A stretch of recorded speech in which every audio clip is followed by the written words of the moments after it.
there's going to be the stars who do such a good job, people want to pay them kind of extra money for what they do. There's going to be the average, and people are going to pay them obviously a bit less, but still reasonable money. And then there's going to be the losers. And people are going to pay them a much cheaper price. So, Shane, do you accept that that's probably true in most marketplaces? Yes. And, Shane, this is going to be a function of where you land on here, right? If that was 1 and this was a 10, where you land on here is going to be a function of your skill.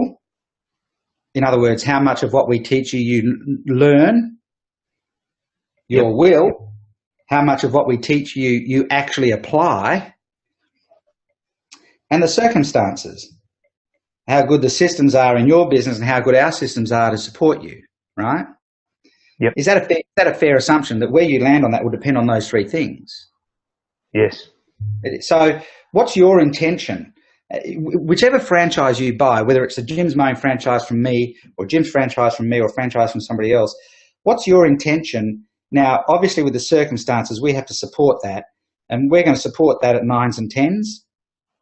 But what's your intention in terms of your investment in learning the skills and knowledge to make this work? On a scale of 1 to 10, how much effort are you going to put into this? Oh, 100%, 10%. Okay, 10. And what's your genuine willingness to do everything it takes to make this work if you do buy a franchise? I'd say 10, Yeah. Okay, but let me check that. Let me check that, Shane. You're saying a 10, right? Do you have family? Yes. Yeah, so we know it's not really 10 already, don't we? Yeah. Because you're not going to put 100% of your time into the business. No. Okay. So taking into account family and the need for you to have some, time and everything, realistically, what's the number you'd put on that in terms of your willingness to put everything into this? Okay. I would say 7. Okay, so let's say 7.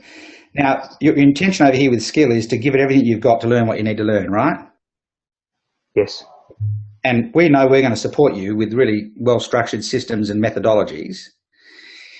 And so taking a 7 and a 10 and a 9 and a 10 over here, where do you think that might mean that you would land on this scale that we had before? Just before superstar. So just here? Yes. Okay, great. So let's call that 7.5 because superstar's 8, 9s and 10s, all right?